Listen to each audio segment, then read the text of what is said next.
While the world cameras focused elsewhere, something extraordinary was happening in the southeast of Nigeria.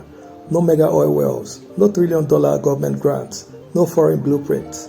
Yet, 3 cities, Onitsha, Aba, and Nnewi, quietly rewrote the rules of African enterprise. They built markets that price goods for entire nations, factories that function without fanfare, and industrial systems powered not by policy, but by people. This is not a story of what might be. This is a story of what already exists.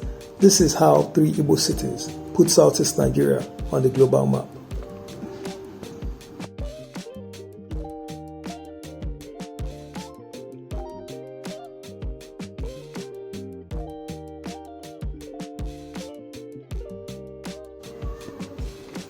When global economies speak of emerging markets, they often reference state-driven industrial zones, special economic policies, or foreign direct investment.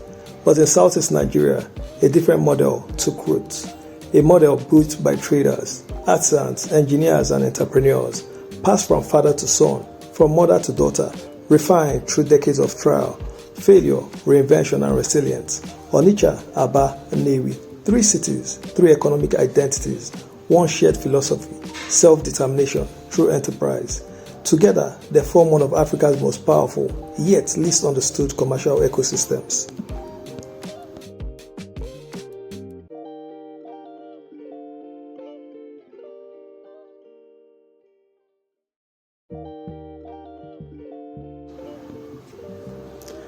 To understand these cities, one must first understand history. The Igbo people, long before colonial borders, were traders, craftsmen, and innovators.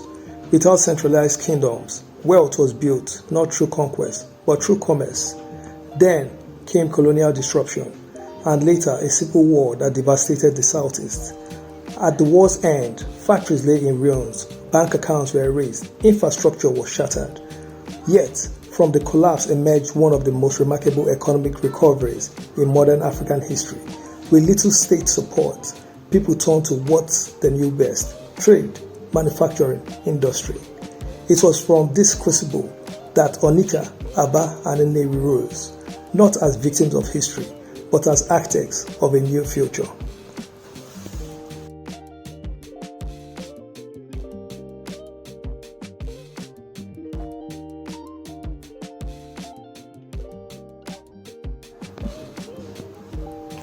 On the eastern bank of the River Niger lies Onitsha, a city defined by motion.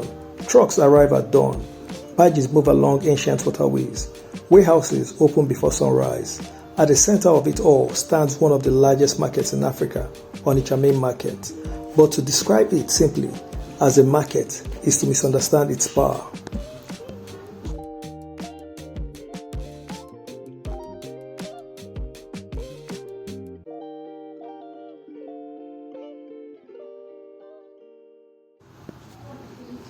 Every day, prices determined in Onitsha ripple across Nigeria and beyond. From Accra to Daula, from Port Harcourt to Nnewi, electronics, textiles, pharmaceuticals, building materials. Onitsha does not merely sell goods, it controls supply chains. Traders here think in volumes, not in units. In containers, not in cartons. In regions, not in neighborhoods. A price adjustment in Onitsha today becomes tomorrow's market reality across West Africa.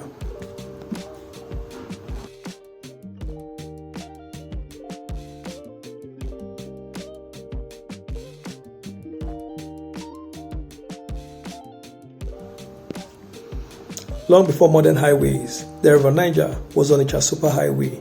It connected the hinterland to the coast, farmers to merchants, producers to consumers. Even today, the river remains an underutilized economic artery, capable of transforming logistics across the southeast.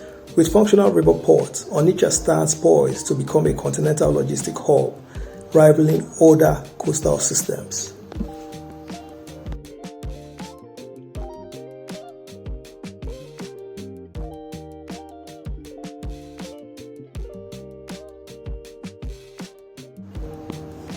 Onitsha traders are not confined by geography.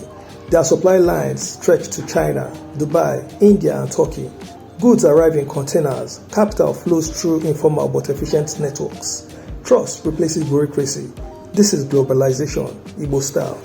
Onitsha does not wait for permission to trade. It trades and the world adjusts.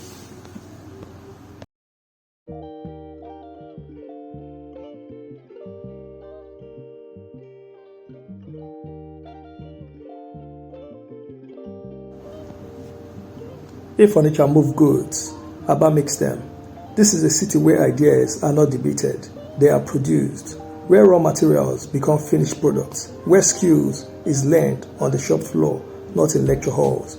Aba is not powered by slogans, it is powered by hands.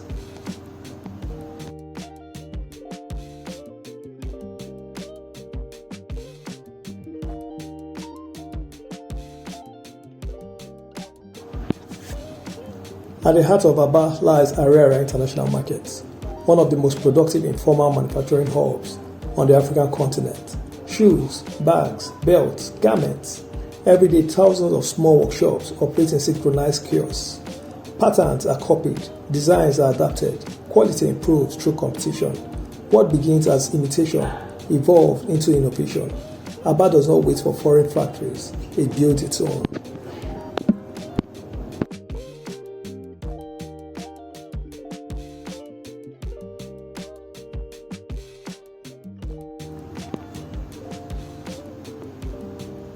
Products stamped made in Aba travel far beyond Nigeria's border, across West Africa, into Central Africa, and through diaspora network into Europe and North America, often uncelebrated, often unbranded, yet unmistakable in quality and resilient. Aba manufacturers compete not with advertising budget, but with price, speed, and adaptability.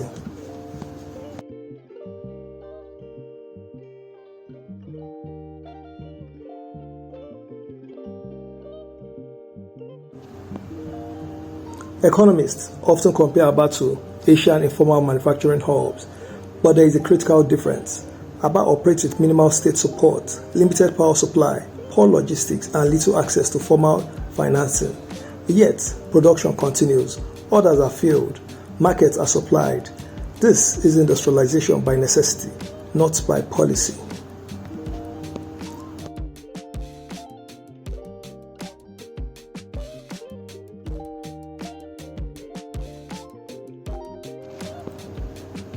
For years, infrastructure decay threatened to silence Aba's machines. Roads collapsed, floodwater rose, transport costs soared. But Aba adapted, workshops relocated, clusters reorganized, production never stopped. Today, renewed infrastructure is reopening old arteries, allowing Aba to breathe again.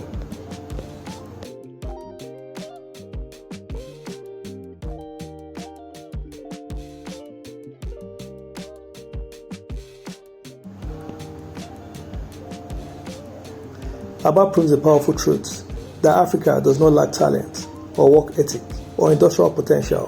What it often lacks is recognition. Aba is not waiting to be discovered, it is already producing.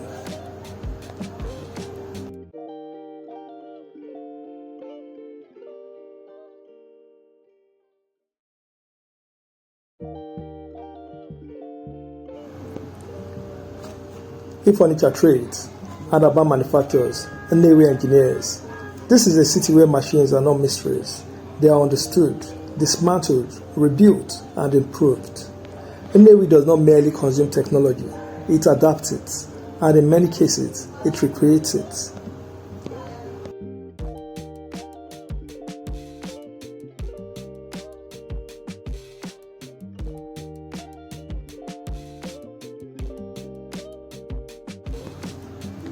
In Nnewi, industry is not a sector, it is a culture. Children grow up around workshops. Apprenticeship begins early. Skill is valued above titles. Wealth here is not inherited, it is manufactured. And success carries an obligation to train others.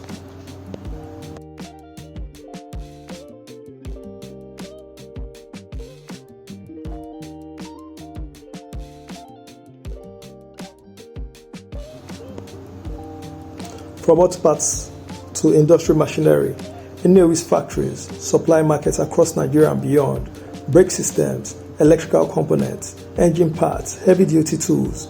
Many of these enterprises began as small trading outfits. Profits were reinvested, skills were learned abroad, and production returned home. This is reverse industrial migration.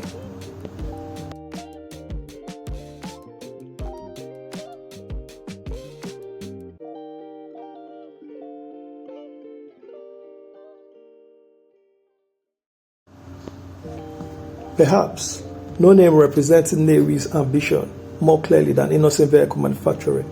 Innocent did not emerge from government planning documents. It emerged from lived industrial experience. It represents something deeper than automobiles. It represents belief that Africa can build, compete, and innovate on their own terms.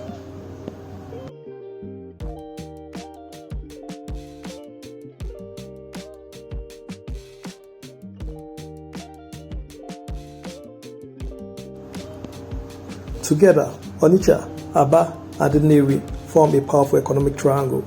Trade, manufacturing, and engineering. Goods move from Nnewi's factories to Aba's finishing clusters and through Onitsha's distribution network. This system evolved organically without central coordination, without state direction. It is capitalism shaped by community.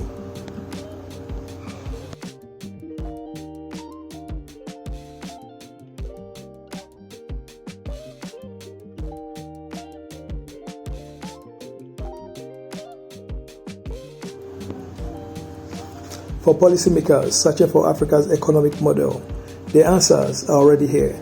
Invest in people, support clusters, enable movement. Do not suffocate innovation with excessive control. The Southeast did not wait for perfect conditions. It built despite imperfections.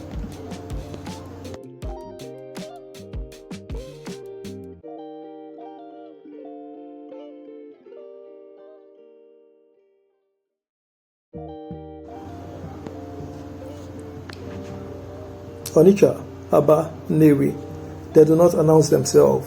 They do not seek applause. Yet, every day they shape markets, supply nations, and remind the world that African cities can rise organically. The global map is changing, and quietly, the Southeast is already on it.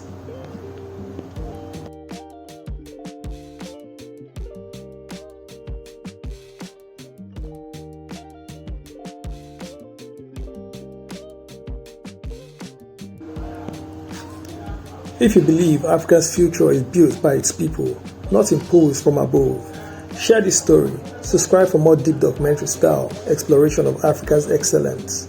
Because sometimes the most powerful revolutions make the least noise.